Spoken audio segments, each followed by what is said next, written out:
Mesdames et messieurs, je vous ai bien dit que c'est cette phase de mon intervention.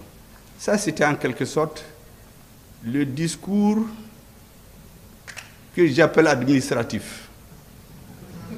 C'est un peu les comptes rendus, ce que les techniciens ont écrit, mais le discours politique, il y a eu des éléments qui ont intervenu, mais le discours politique doit parler massivement des réalités, parce que c'est ce qui détermine le reste. Sans un discours politique bien compris, les actes administratifs ne vont pas loin. Ils vont rester entre les grands connaisseurs. Et donc, à présent, mesdames et messieurs, la deuxième étape de mon intervention se rapporte à un aspect de l'actualité nationale, internationale et africaine. Il s'agit précisément du débat entre l'AES et la CEDEAO. Attachez vos ceintures.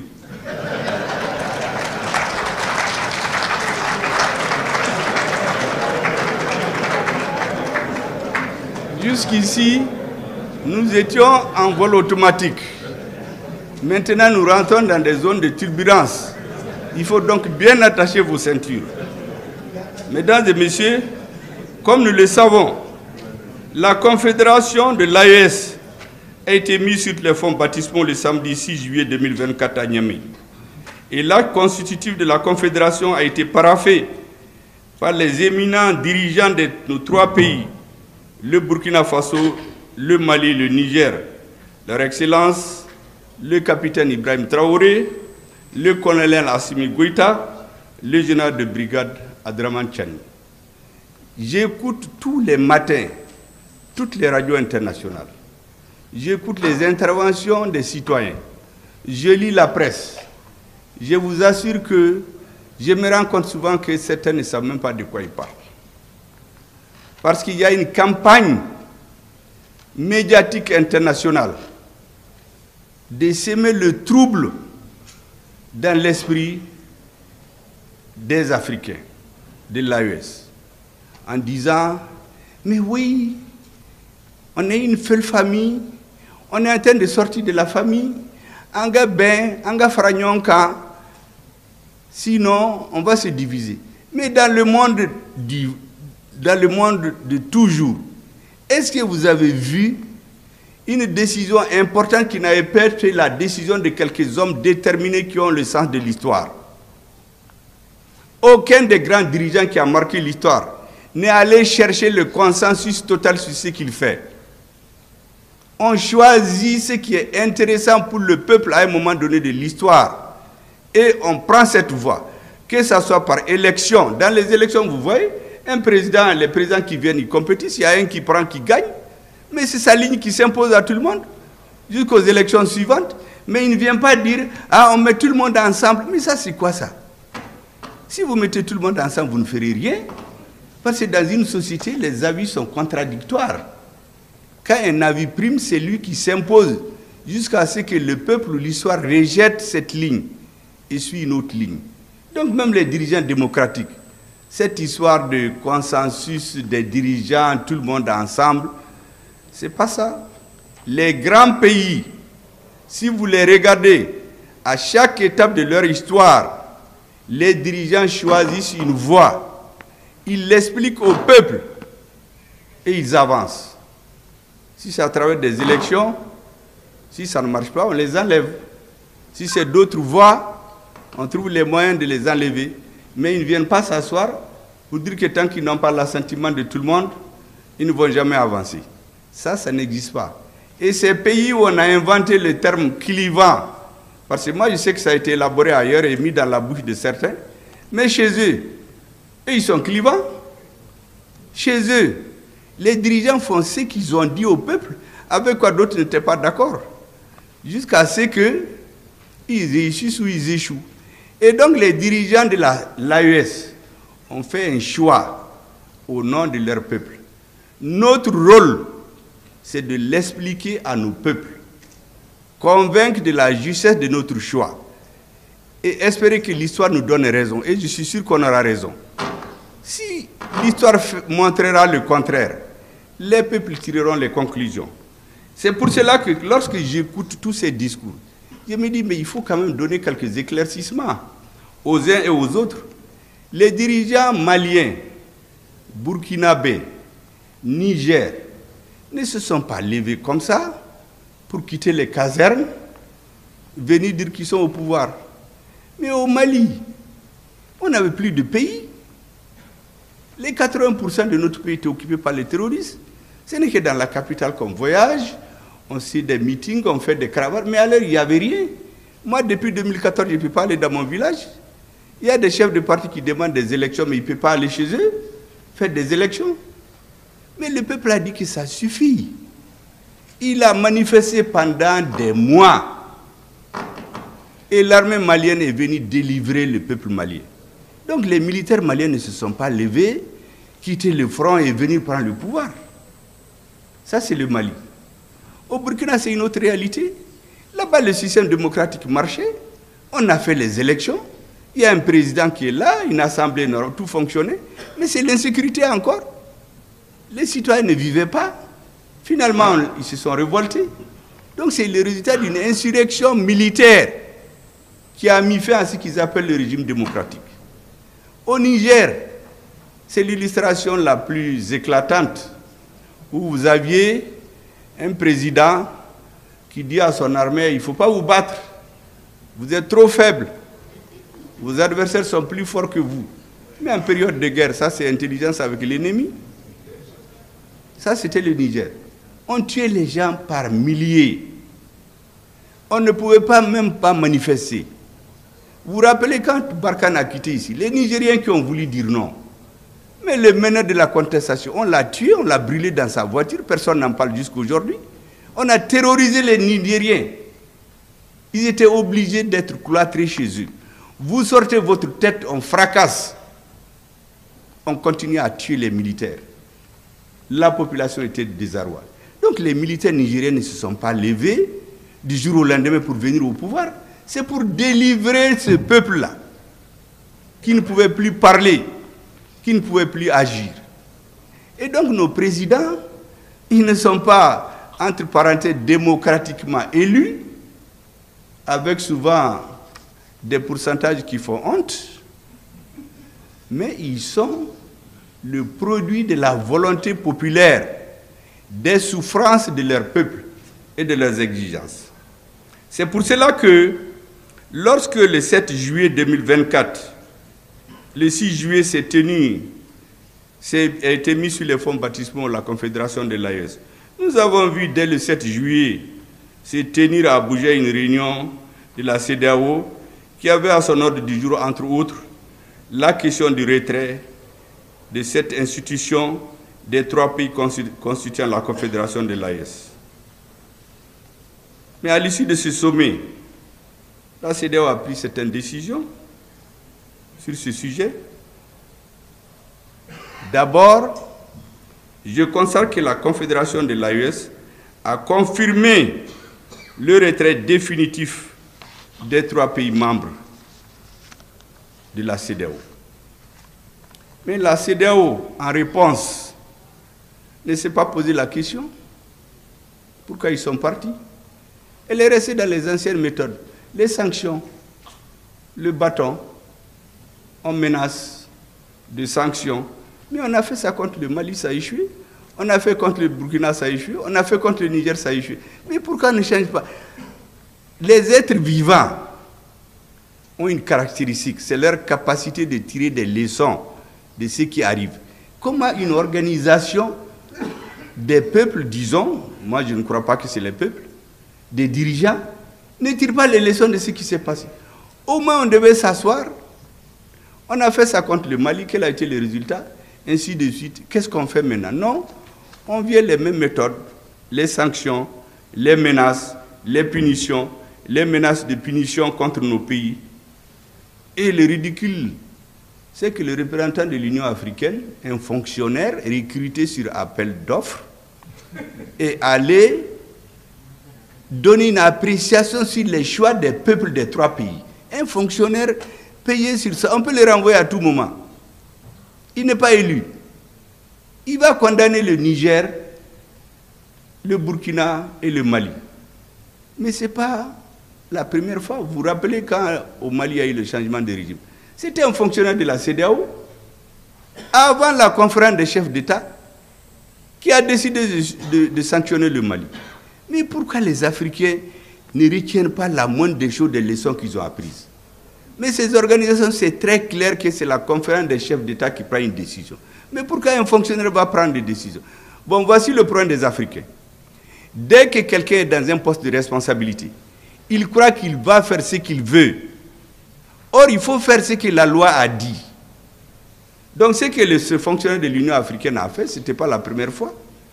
Heureusement, d'ailleurs, que le même jour, nos vaillants et brillants ministres des Affaires étrangères lui ont donné un coup de poing, au point qu'on n'en parle même plus, je ne sais même pas où est-ce qu'il est actuellement, parce qu'on a demandé à l'Union africaine carrément de tirer les leçons, parce que ce monsieur est venu se mêler de ce qui ne le concerne pas. Il a outrepassé ses missions. Il n'a pas comme mission d'aller donner une appréciation sur une décision politique d'un peuple souverain. Les gens ont l'impression d'oublier ça. Mesdames et messieurs, la confédération de l'AES est le résultat d'un retrait simultané des 3 pays de la CEDEAO à travers la déclaration du 28 janvier 2024, qui est elle-même le produit d'une maturation. Parce qu'en réalité, cette déclaration fait suite à des preuves que nous avions que certains pays étaient instrumentalisés pour agresser le Niger, renverser le pouvoir établi, instituer des fantoches. C'était ce qui était en cours. Il s'était donné très peu de temps, mais nous avons pris de vitesse. Le Mali a tout de suite, avec nos frères et amis du Burkina, s'est joint au Niger et nous avons décidé de sortir de cette organisation où on ne respecte plus les lois. Parce que ce sont des étrangers qui viennent donner de l'argent à des Africains pour étouffer, affamer, tuer dans les hôpitaux d'autres Africains. Vous vous rappelez que le G5 Sahel a fait combien d'années à demander 2 milliards dans la lutte contre le Sahel? On n'a jamais trouvé. Et voici que la fameuse force d'attente de la CEDEAO, qui attend depuis 2012. Parce qu'elle a été créée, annoncée, disons, à l'occasion de l'investiture du président Macky Sall en 2012. La force d'attente. Ils avaient dit en ce moment que c'était 5000 hommes. À cette réunion, le ministre des Affaires étrangères français a surgi, donne ses sous, pour dire au président que non, 5000 hommes, c'est trop, par rapport à juste 500 bandits au nord du Mali. Mais quelle est son affaire? Que nous prenons, comme je dis, un marteau, un éventail, un pilon, pour écraser une mouche parasite. Quelle est son affaire? Et depuis 2012, cette malheureuse force d'attente-là, elle est en train d'attendre. Et c'est l'autre jour qu'on a dit qu'on lui a trouvé 3 milliards pour aller attaquer le Niger. 3 milliards qui viendraient de l'étranger. Donc l'étranger sort l'argent, on finance, on met le couteau dans la main d'un Africain qui va poignarder son frère. Mais nous avons appris à lire l'histoire. Parce que la différence entre l'homme et les autres êtres vivants, c'est qu'il tire les leçons, il analyse. Un grand philosophe a dit que celui qui ne tire pas les leçons de l'histoire ou qui ne connaît pas l'histoire est appelé à la répéter. Et nous avons regardé ces dernières années, qu'est-ce qui est arrivé chez nous? Mais celui qui ne peut pas tirer les leçons, vous avez une force d'attente qui attend depuis 2012. Et vous ne pouvez pas tirer les leçons, vous dire que cette force d'attente-là, elle ne vaut rien. Elle ne peut rien faire. Vous venez faire les baga-baga contre le Niger encore, que cette force d'attente va se lever et quelqu'un va vous donner 3 milliards. Mais nous avons dit très clairement à ceux qui étaient des va-t-en-guerre, nous les avons mis en garde. J'ai utilisé la boutade, ce n'est pas comme ça qu'on a parlé bien sûr, mais j'ai utilisé la boutade en disant que nous avons été très clairs. Celui qui touche à un cheveu du Niger nous allons lui raser la tête. Parce qu'après le Niger, c'est le Burkina, après le Burkina, c'est le Mali. Nous savons ce qu'ils préparent. Ils font de la stratégie en faisant croire que c'est le Niger parce qu'ils les croient plus faibles. Comme tout le monde a peur du Mali, nous les avons tous chassés de chez nous. Donc ils veulent nous encercler. Et donc on s'est mis ensemble. On leur a dit que celui qui touche le Niger, il va voir. Et qu'est-ce qu'ils ont fait? Ils se sont tus. Cette force a continué à attendre.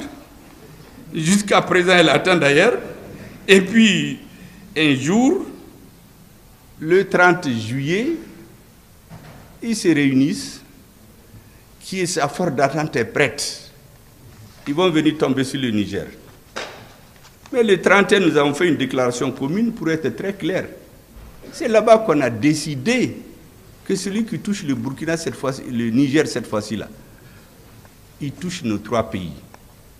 Les frères se sont donné la main pour faire face à l'adversité et à celui qui se laisse instrumentaliser par des forces étrangères. Parce que cette partie de l'histoire, on l'oublie. Les gens pensent que Assimi Goïta, Abdraman Tchani et Traoré se sont retrouvés au Niger, ils ont décidé qu'on sort. Mais il y a un processus. Donc le 30 juillet, ils ont décidé qu'ils vont tomber sur le Niger. Le 31 juillet, nous leur avons dit que si vous tombez sur le Niger, nous considérons que c'est un acte d'agression contre tous nos pays.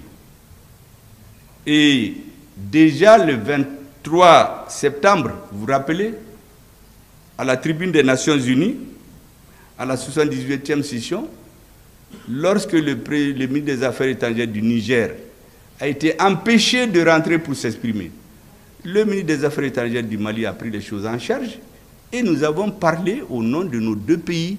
Il a parlé brillamment au nom du Mali et du Niger. Beaucoup semblent oublier cela parce que le 7 septembre, je voulais vous rappeler, il y a eu l'attaque du bateau de Tombouctou, plusieurs centaines de morts. Est-ce que vous savez que la CEDEAO a tenu un sommet après? Ils n'en ont même pas fait cas. Même une simple de lettre de condoléances au président du Mali. Un pays s'est opposé aux Nations Unies.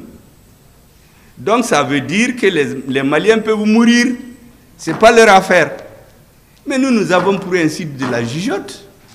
Si vous ne prenez pas au sérieux, mais nous on se défend. Des centaines de Maliens meurent. La CEDEAO se réunit. Elle ne fait même pas cas de ça. À l'ONU, on ne fait même pas cas de ça. Mais comment vous pouvez comprendre ces comportements? On ne peut pas continuer à accepter des choses comme ça. Mais il se trouve qu'en ce moment, nous avions le plan pour prendre Kidal. Nous avons pris Anéfis. Nous avons pris Kidal. Nous avons chassé toutes ces forces maléfiques qui étaient chez nous en train de nous tromper. Takuba, G5 Sahel, Barkhane, MINUSMA, que sais-je encore, EUTM, ECAP, qui viennent former nos militaires, et on ne donne pas des balles aux militaires. Non, qu'ils ne donnent pas d'armes létales. Mais ce n'est pas les mêmes qui disent qu'ils vont donner des armes létales pour tomber sur le Niger. Ce n'est pas les mêmes qui envoient des instructeurs dans un pays européen de l'Est avec des armes létales. Mais les gens pensent que nous, on ne réfléchit pas. Mais on compare tous les jours que Dieu fait. Et on s'est rendu compte que notre destin doit être pris en main par nous-mêmes et nos peuples. Personne d'autre ne le fera. Parce que lorsque vous avez à la tête des États des gens qui ont décidé d'être des agents d'exécution des décisions politiques des pays extra-africains, nous ne pouvions pas continuer à accepter cela. Et, mesdames et messieurs, lorsque le 14 novembre, nous avons pris Kidal, après 13 ans d'occupation, la CEDEAO n'a rien dit. Pour eux, c'était un non-événement. Et pourtant, depuis 13 ans, l'État malien a été obligé d'être chassé de Kidal. Et pourtant, quand ces forces arrivaient à Kidal, il nous avait dit, vous vous rappelez du fameux discours de François Hollande, la force Serval va au Mali pour premièrement détruire détruire le terrorisme. Deuxièmement, imposer l'autorité de l'État sur l'ensemble du territoire. Troisièmement, appliquer les résolutions des Nations Unies. Mais qu'est-ce que nous avons constaté? Depuis 2013, le terrorisme qui était confiné au nord du Mali a pris les 80% du Mali. Le terrorisme qui n'était pas au Burkina ou au Niger, où nous avions des présidents qui pensaient que c'est en se mettant au service d'autres contre le Mali que leur pouvoir va durer, s'est étendu dans ces pays. Le terrorisme est allé frapper à Grand Bassam. Le terrorisme, à partir de 2019, s'est installé au nord du Bénin et du Togo. Mais donc, la première version, c'était du mensonge. Parce que vous savez, les Africains, le problème que les Européens ont utilisé les mentalités. Un Africain, ils ont deux comportements vis-à-vis de lui. Ils le caressent dans le sens du plat pour le flatter devant les gens, comme un gros bébé.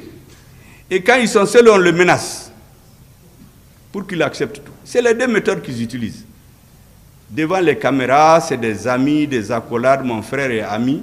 Mais quand ils rentrent dans la salle, ils le menacent. Et finalement, ils ont toujours ce qu'ils veulent. Mais ça ne peut pas marcher avec nous. Nous n'avons pas besoin qu'on nous fasse des compliments. Nous voulons qu'on règle les problèmes. Et donc, pendant 10 ans, le terrorisme s'est étendu. Quant à l'autorité de l'État au nord du Mali, je répète ces choses-là pour que les Africains et les Maliens comprennent. Mais qui a empêché l'État malien d'aller à Kidal? Mais c'est l'État français. Notre président de transition avait demandé un appui aérien et un renseignement. Il n'était jamais question de militaires français. Mais qu'est-ce qu'ils ont fait? Ils nous ont empêchés d'aller à Kidal. Après, ils ont amené 5000 militaires de certains pays africains, avec un budget de 1 milliard de francs CFA par jour. Pendant 10 ans, on exploite de l'or. On amène des milliers de citoyens d'autres pays africains. À Kidal, à Gao, de l'or. Où va l'or? Personne ne sait. Mais il y a une petite partie qui vient alimenter l'oligarchie à Bamako, composée de politiciens, de juges, de militaires, tous ceux qui ont de l'influence pour nous maintenir dans l'esclavage. Jusqu'au jour où Dieu a délivré le peuple malien, ils ont été chassés. Est-ce que vous savez qu'il y avait des gens qui ont 96 millions de francs CFA par jour, par mois disons, dans l'exploitation de l'or, ceux qui se sont mis à leur service? Ça, c'est la petite quantité qu'on donne à ces valets-là. Mais le reste va, on ne sait où. C'est pourquoi il y a des pays où on ne produit même pas de l'or, mais qui ont des milliers de tonnes d'or dans leur trésor. Mais nous, on lit tout ça. Aucune route, aucun puits pendant 10 ans au nord. Toutes les populations sont parties. Tous ceux qui peuvent faire les affaires économiques, les hommes d'affaires, assassinats ciblés, pour créer un vide. Et on dénigre les militaires. Moi, j'ai écouté des généraux se moquer de nos militaires. Ah, les militaires. Et puis, il y a des hommes politiques aussi qui les remboîtent le pas. Il y a des hommes politiques ici qui disent « Ah oui, au Mali, il n'y a pas de militaires. Ils ne sont bons que pour les défiler les coups d'État. Dès que tu tires, ils fuient. » Et j'entends des généraux dire là, non, non, non, même les véhicules qu'on leur donne, ils les vendent, ils enlèvent le moteur, ils enlèvent les pneus, pour décourager les Maliens, pour amener chez eux, cultiver chez nous le rejet du militaire. Heureusement, comme je dis, notre peuple a été délivré. Notre armée nous a restitué notre dignité et notre honneur. Mais ce sont les mêmes militaires, les mêmes terroristes renforcés d'ailleurs. Pourquoi on a pris Anefis? Pourquoi on a pris Ber? Pourquoi on a pris Kidal? Parce qu'il y a une prise de conscience. Et c'est pour cela que vous aurez compris, moi depuis des mois, je fais ce qui nous est confié, parce que le président dit Beki Dioyora là. Nous on parle pour éveiller les consciences. Parce que un militaire, quand il tire une personne. Mais quand tu parles, c'est des milliers de personnes qui comprennent. C'est ce que nous sommes en train de faire. Décomplexer les Maliens, aimer leur armée, respecter les militaires, les sacraliser. C'est ce que nous sommes en train de faire. Et dans l'affaire de l'AES, on est en train de leur porter l'estocade de la contradiction. C'est eux qui ont créé les conditions du retrait des pays de l'AES. Et ils vont se réunir. Est-ce que vous imaginez cette CEDEAO? Les gens ne payent même pas leurs cotisations. C'est l'Union européenne qui paye leurs cotisations. Et c'est eux qui complètent leur budget. Vous imaginez dans le siège de la CEDEAO, il y a des militaires, des colonels et des officiers supérieurs européens qui ont des bureaux dans les bureaux de la CEDEAO pour manipuler. Vous avez vu le dernier sommet? C'est une ministre d'un autre pays qui vient. Vous avez vu la photo, elle donne des instructions, le doigt en l'air au président de la commission, comme un élève qu'on a surpris dans les toilettes. On lui fait comme ça, la tête baissée. Président de la commission de la CEDEAO, un ministre, un sous-ministre d'un autre pays. Et c'est ce monsieur qui vient nous menacer. Mais ils ne connaissent pas les Maliens. Nous sommes un peuple de guerriers. On a renvoyé les Français. Et tous les présidents qui se sont attaqués au Mali, en Afrique, ils ont tous mal fini. Et c'est pourquoi j'ai dit à tout le monde, laissez-nous en paix. Nous réglons nos problèmes, réglez vos problèmes. Mais tout État, tout dirigeant qui va s'attaquer au Mali, utiliser le Mali comme commerce pour rester au pouvoir, Dieu va le sanctionner. Je peux en citer à floraison, pour des raisons diplomatiques, je ne vais rien dire. Mais ceux qui s'acharnent contre nous, qui savent ce qui les attend, on ne mettra pas de bases étrangères chez nous. Depuis le président Modibo Keïta, il a chassé les bases étrangères. Moussa Traoré les a éloignés. ATT est venu, ils ont tout fait parce qu'ils se disent que c'est un homme qui peut manipuler. ATT a refusé. Quand ils ont installé la base, comment ils l'appellent, au Burkina, en 2019, je ne sais pas, il a un nom secret, une base secrète. Comme aujourd'hui. Ils ont caché ça à la population et aux médias. Cette base est restée jusqu'à récemment. Quand le pouvoir qu'il a amené est parti, cette base-là est tombée. Pendant cette période, ils ont voulu installer une base au Mali. ATT leur a dit non. L'armée malienne ne va jamais accepter ça. Donc c'est dans notre ADN. Et qu'est-ce qu'ils ont fait? Ils ont instrumentalisé des terroristes pour obliger notre président de transition à leur faire appel. Mais même là, il a mis une nuance. Il a dit appui aérien et renseignement. Il ne leur a jamais dit de venir s'installer chez nous, mais ils sont venus. Est-ce que vous savez que même cette lettre-là, qu'ils ont fait écrire à notre président, parce que c'est leur ambassadeur qui a fait des va-et-vient et faire signer, quand on l'a cherché, il n'y en avait pas dans les archives au Mali. Pour trouver ça, on a été sur le site internet de leurs institutions. C'est là-bas qu'on a trouvé la copie de la lettre du président par intérim du Mali, qui appelle l'opération Serval. Mais vous croyez que ça peut continuer? Le Mali, le Niger, le Burkina, nous avons décidé que nous n'allions plus continuer à faire comme le passé. Et c'est pour cela que vous avez vu l'AES, c'est des organes très légers. On n'a pas créé une bureaucratie, on va mettre des agents qu'on va corrompre. C'est de façon tournante. Il n'y a pas une structure où on va placer des sièges, faire des luttes pour placer des cousins, des parents, des affidés pour vendre l'Afrique. Mais chez eux là-bas, je vous ai dit qu'à la CEDEAO, mais est-ce que vous avez vu un sommet de l'Union européenne ou de ces pays où des Africains sont dans la salle? Mais ces gens-là, dans toutes les réunions, c'est des gens des autres pays qui sont dans la salle. On les manipule dans les couloirs. Les militaires qu'on envoie là-bas, on les manipule. En réalité, on dit que c'est... Mais ils sont au service de ces pays.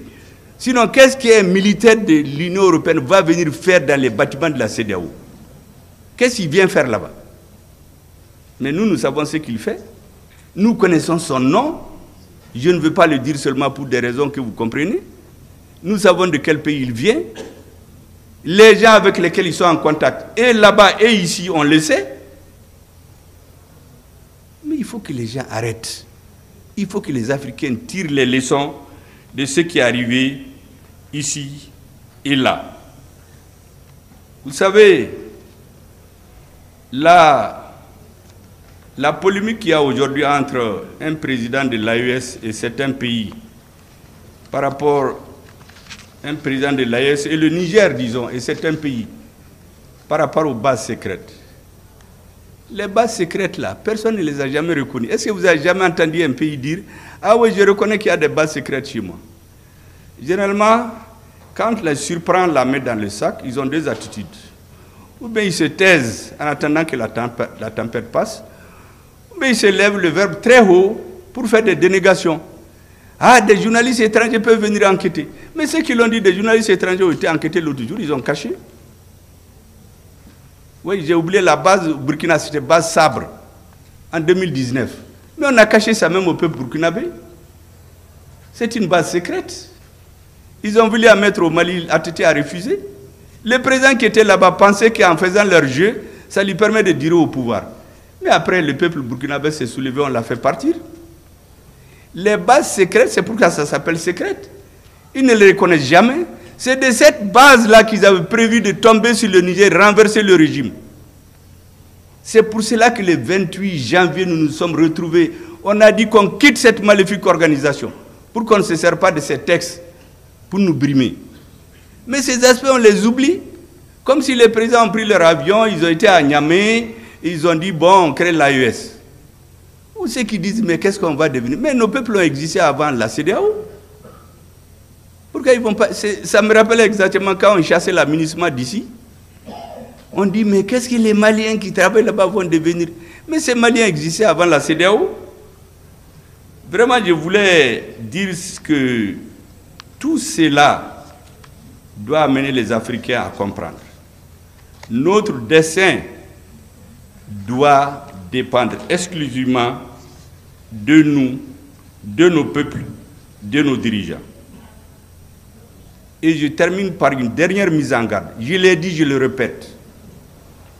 Je ne veux pas jurer, mais je suis sûr. Tous les pays, tous les dirigeants, qu'ils soient africains ou ailleurs, qui se mettent dans des complots contre notre peuple, ils vont payer ça. L'agenda de Dieu est différent de celui des hommes. Il y en a qui vont perdre les élections, ils vont fuir le lendemain. On a vu ici. Dès le lendemain, ils ont fui. Pourtant, ils ont tout fait. Emprisonner 1000 personnes, tuer 60 personnes, emprisonner des avocats, violer toutes les lois pour pouvoir éliminer un adversaire politique. On dit que c'est la démocratie. Mais la démocratie, c'est les lois. Lorsqu'on utilise tout ça, le nombre de personnes, si c'était dans un régime militaire qui a eu 60 morts d'un coup, ils allaient dire, mais ça c'est la dictature militaire. On est en train de tuer la population. Mais ceux qui sont morts dans ce pays-là, ce n'est pas des citoyens. Mais on dit que le président est démocrate. Ou on fait un coup d'État au Niger, on dit qu'on va faire une réunion de défense à Paris. Et quelques jours après, il y a un coup d'État dans un pays africain. Ils disent, non, on va suivre ce qui va se passer là-bas. Et puis, quelques jours après, le ministre des Affaires étrangères de l'Union européenne, Joseph Borrell, il réunit les ministres de la Défense et des Affaires étrangères de l'Union européenne à Toledo, en Espagne. Il leur dit, hey, attention, hein, en Afrique, là, nous avons des intérêts. Il faut qu'on cherche à les comprendre. J'ai dit, ah bon? Toi, tu te réveilles à 14h, nous, on est sur pied depuis 6h. Tu viens nous apprendre maintenant. Bon, est-ce que les Africains, il n'est pas temps que nous comprenions cela? Que les peuples comprennent cela? Nous n'allons jamais accepter cela. En tout cas, le peuple malien ne l'acceptera jamais. Je l'ai rappelé d'ailleurs à l'adjoint du ministre des Affaires étrangères français en 2021, après notre retour des Nations Unies. Il est venu me bagabaga dans mon hôtel. Quand il a fini son bagabaga là, il a dit, mais allez-y réviser vos cours d'histoire. Il y a des pays que vos arrière-grands-parents ont colonisés en 6 mois, en 1 an. Mais pour coloniser le territoire malien actuel, vos arrière-grands-parents ont mis 38 ans de guerre entre 1878 à Saboussiré et 1916 à Menaka. 38 ans de guerre. Et pendant les 70 ans de la colonisation, quand ce n'est pas les Tamasheks, c'est les Soreilles, c'est les Peuls, c'est les Dogons, c'est les Mianka, les Bobos, les Senoufos, les Sarakolés, ils n'ont jamais eu la paix. Je lui ai donc dit, ne vous trompez pas de peuple. Nous sommes réfractaires à la suggestion. Deuxièmement, vous n'avez pas les dirigeants auxquels vous étiez habitués, que vous tapez dans l'épaule, vous les flattez devant les gens et puis vous allez les menacer dans les chambres. Nous, personne ne nous menace sauf Dieu et nos peuples. C'est deux seuls qu'on a peur. Assimi Goïta n'a pas besoin de vos visas. Il n'a pas de compte chez vous. Nous n'avons pas besoin de vos visas. Nous n'avons pas de compte chez vous. Il quitte quand il est dans son bureau. Donc, vos visas, là, si vous l'interdisez, c'est assez démocratiquement élu. Quand on dit qu'on a coupé le visa, il tombe malade. Ce n'est pas ces gens qui sont à la tête du pays aujourd'hui. Donc, je lui ai dit d'aller réviser ces leçons d'histoire. Il me dit, oui, les Russes, eux, ils les ont vus en juillet. Les Russes ne feront rien au Mali. J'ai dit, mais tu es en retard. Moi, j'ai vu notre ministre des Affaires étrangères a parlé avec le ministre des Affaires étrangères russe en septembre. Vous avez parlé en juillet pour aller leur dire de ne rien faire au Mali. Mais nous, on a parlé avec eux en septembre. Ils disent qu'ils vont respecter tous leurs engagements. J'ai dit, donc, tu as donné son caduc, monsieur l'ambassadeur. Donc, vraiment, regagnez votre bureau et attendez un autre dirigeant pour le menacer. Ça, c'est fait le lendemain du 24 septembre. Et c'est ce que nos présidents continuent. Donc, il n'y a rien de nouveau sous le soleil. C'est un processus de conservation de la dignité de nos peuples qui a conduit à la création de l'AES. Ce n'est pas les caprices de 3 personnes seulement. C'est ailleurs qu'il y a les caprices. Parce que si on demande à ces peuples-là, les peuples ne vont jamais l'accepter. Je vous ai donné l'exemple. Certains avaient pensé que les terroristes, c'est au Mali seulement. Ils ont voulu faire de leur pays une base arrière. C'était le Burkina en 2013-2014. Ils ne savaient pas que ça allait arriver chez eux. Au Niger, c'était la même chose. Le terrorisme est arrivé au nord du Bénin depuis 2019. Si les gens continuent à cacher ces bases pour attaquer les pays de l'AES, non seulement ça ne réussira pas, mais comme j'ai dit, en tout cas, tout pays qui va attaquer le Mali, je ne connais pas les autres, il va mal finir. Il faut donc nous laisser en paix. Que chacun fasse ce qu'il veut chez lui. Mais qu'on ne vienne pas se mêler de nos affaires intérieures. Vraiment, mesdames et messieurs, ce sont ces choses-là que je voulais expliquer pour que tout le monde entende et tout le monde comprenne. Moi, j'ai écrit depuis 2019 la faillite de l'État malien. Toutes les prises de position officielles dans les institutions françaises, au Sénat, à l'Assemblée, au gouvernement, des gens qui ont dit qu'il faut diviser le Mali.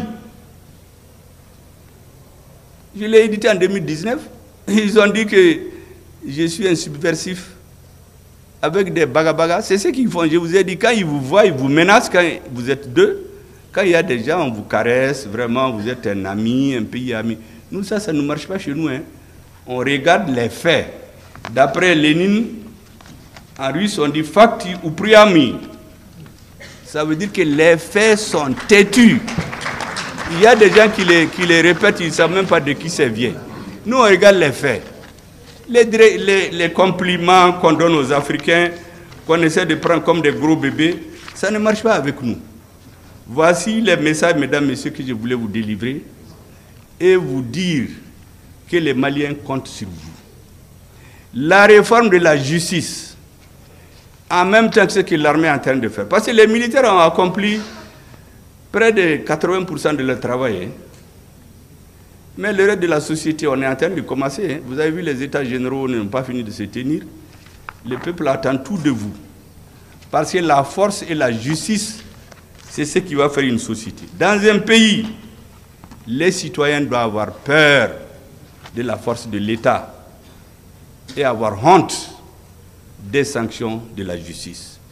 Sur ce, mesdames et messieurs, je déclare solennellement ouverte la cérémonie des États généraux du notariat du Mali. Merci bien, Dieu vous bénisse.